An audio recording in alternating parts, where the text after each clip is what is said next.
All right, I am here with Orla Comerford, who is the winner of the 100-meter mixed class para-athletics competition. Orla, tell me about the competition today. How did it feel? Yeah, good. Look, I came in feeling really good, feeling really strong and very confident and really very excited to be here. The Pre is something special and it's a real honour to be invited and to be part of such a strong field as well. But unfortunately, performance just wasn't really there for me today.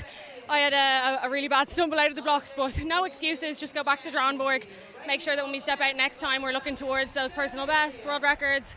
But look, World Championships, end of the season for us is still another couple of months away, so we have time to work. I'm only disappointed I didn't put the best foot forward on such a momentous stage, but still very honoured and privileged to take the win and to be here. So, in the press conference, we got to hear a little bit about your background and all of the very exciting. I mean, you talked a lot about how art inspires you and how that is a component of how you bring your best self to both elements, to both art and to athletics. Could you share a little bit more with people who might not have had the chance to tune into the press conference about how you bring each element to the other element? Yeah, look, I think one definitely informs the other. I think people think they're very separate things, but for me, my creativity is a way that I express myself on the track. It's a way that I find creative solutions around challenges at the track, especially being visually impaired. Like, how can I think outside the box? How can I do things differently than other people? And I suppose that all ties back to how you make good art, is how do you go outside the box? How do you do something someone hasn't done before? How do you do something that inspires you? And so I think they're very important kind of ebb and flow of my life.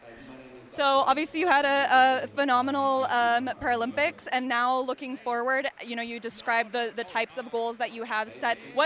What are those big goals specifically? Yeah, look, I think all of us in our class at the moment in the T13, we're all looking at that world record, we're all looking at gold, and I do really think the rising tide brings up all boats. Like, do you know what I mean? Like, we're all very ambitious, we've all worked very hard, and I think those times are getting faster and faster and faster, and that's a good thing. Pushes me in training, it keeps me humble, it keeps me honest, so I think it's really, shoot for the stars, and if you land on the moon, great.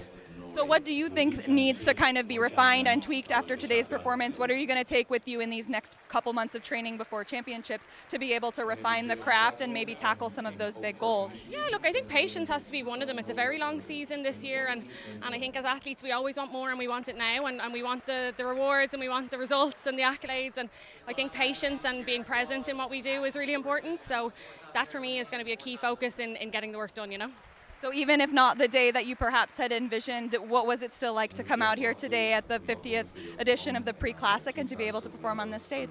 It was brilliant. It's a real honour, and I hope it's not my last time here. It's a great track, a great crowd, a great audience. Everyone at Pre just puts on a real spectacular show, and it's a real privilege to be a part of it. So thank you for having me. Wonderful. Congratulations. Have a good one. Thank you.